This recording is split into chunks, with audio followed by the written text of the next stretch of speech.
સમગ્ર ભારત દેશની અંદર એક એવો શબ્દ કે જેના થકી આપણે સૌ ભયભીત છીએ અને ચાઇના લોકડાઉન જેવી સ્થિતિમાં છે આવું સોર્સ કહે છે, કારણ કે ચાઇનાની નીતિ ક્લોઝ પોલિસી છે એટલે એના ન્યૂઝ સટીક પ્રકારના આવે નહીં. પરંતુ જે HMPV હ્યુમન મેટા ન્યુમોવાયરસ નામની જે બીમારી ચાઇનાની અંદર તરખાટ મચાવ્યો, હજારો અને લાખો લોકોથી ત્રસ્ત હોસ્પિટલ, હજારો અને લાખો જેવા જરૂરિયાતમંદો હોસ્પિટલની અંદર દાખલ, આવા પ્રકારના દ્રશ્યોથી ચાઇના ભયભીત છે એવું ભારતની અંદર સમગ્ર જગ્યાએ ચાલે છે. ખરેખર HMPV વાયરસ શું છે, તે શેનાથી ડિટેન્શન કરી શકાય, શેનાથી ઓળખી શકાય, કેવો રિપોર્ટ જરૂરી છે, કયા લોકોને બચીને રહેવું જોઈએ, કયા લોકોને છાતી કાઢીને ચપ્પલને છાતીએ બહાર આવવું જોઈએ, આ તમામ પ્રકારની માહિતી ગુજરાતી માધ્યમની અંદર જાણીને રિસર્ચ કરીને લઈને આવ્યો છું તમારા માટે. શરત એટલી જ કે તમે શેર જરૂરથી કરજો, જેથી કરીને આસપાસના લોકોને જાણ થાય. નકર એવું ન થાય કે ખોદો પહાડ અને નીકળ્યો ઉંદરડો.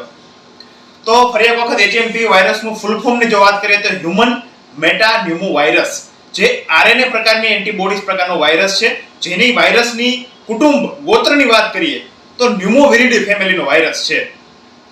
ન્યુમોવિરિડી RNA જે વાયરસ આ પ્રકારના વાયરસ છે, એ વાયરસ કેવા લોકોને એટેક કરી શકે એની વાત કરીએ તો સૌથી પ્રથમ તો નાના બાળકો કે જે 12 વર્ષથી નાના છે, કે જેની ઇમ્યુન સિસ્ટમ ડેવલપ થાય છે.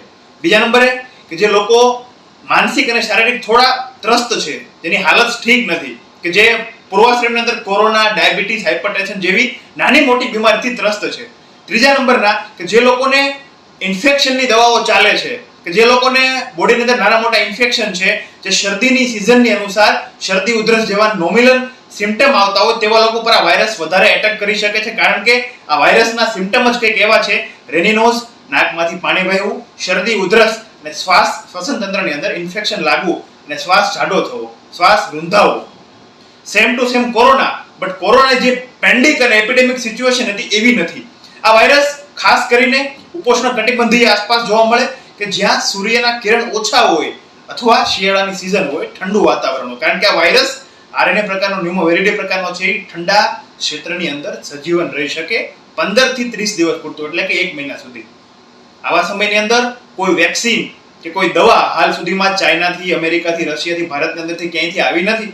પરંતુ આના જે બેઝિક એન્ટીબાયોટિક જે આપણે MD મેડિસિન ડોક્ટરો પાસેથી લઈએ, બહાર ફાર્મસીમાંથી કે GP બીજા પાસેથી નહીં, ખાસ કરીને યોગ્ય ડોક્ટર પાસેથી યોગ્ય કન્સલ્ટ કરીએ કે અમને છે શું. જો તમને શરદી, ઉધરસ, રેનિનોઝના તમામ પ્રકારની સમસ્યા હોય તો નિશ્ચિત MD મેડિસિન કે જે ખરેખર આના માટે સંલગ્ન છે તેવા લોકો પાસે જવું, કારણ કે આસપાસની જે માલ પ્રેક્ટિસના કારણે જે તમારી અંદર રેઝિસ્ટિવિટી ડેવલપ થઈ તો મરણ આ પાકો છે.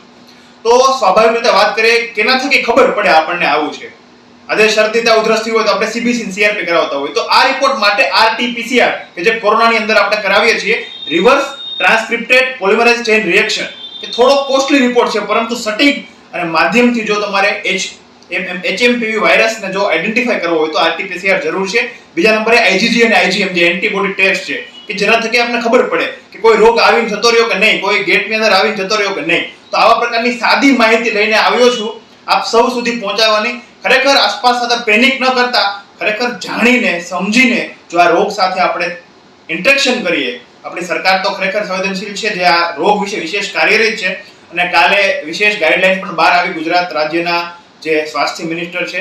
ખરેખર આ રોગથી ડરવાની જગ્યાએ આ રોગને તાત્કાલિક ડિટેન્સ કરીએ, આપણે પકડીએ, કારણ કે શરદી, તાવ, ઉધરસ અને શ્વાસમાં જો તેને તકલીફ હોય તેવા લોકો વધુને વધુ આગળ આવે અને જરૂરિયાત જગ્યાએ કન્સલ્ટ કરે અને તાત્કાલિકના ધોરણે HMPV વાયરસ જે આ હ્યુમન મેટાન્યુમો વાયરસ છે એટેક ના કરે, તેના માટે યોગ્ય જે ડોક્ટર છે, જે આપણા સભ્ય સમાજને MD મેડિસિન જેવી સારી ડિગ્રી અથવા યોગ્ય ડિગ્રી વાળા ડોક્ટર પાસે જવું, કારણ કે આવા રોગ અને સિચ્યુએશનની હાલતમાં સર્વ ડોક્ટર બનતા હોય છે. એ સામાન્ય GP હોય તો ભલે, કોઈ પણ ડોક્ટર હોય, બધા ડોક્ટર થઈને એક પ્રકારની માલ પ્રેક્ટિસ સામે આવતી હોય છે કે તમામ પ્રકારના એન્ટીબાયોટિક આપવા મળે, ત્યારે આવા રોગ વધુને વધુ જે હાયર એન્ટીબાયોટિક અને જે હાયર રેઝિસ્ટન્સ પામીને ગ્લોબલી સ્પ્રેડ થાય. એટલે મારું એટલું જ કહેવું છે કે સાદા સિમ્પટમની અંદર શરદી, તાવ, ઉધરસ અને શ્વાસ લેવામાં તકલીફ કે આવા નોમિનલ સિમ્પટમની અંદર પણ યોગ્ય ડોક્ટરનો કન્સલ્ટ કરવો, જેથી કરીને આવા રોગ માથું ન કાઢી શકે.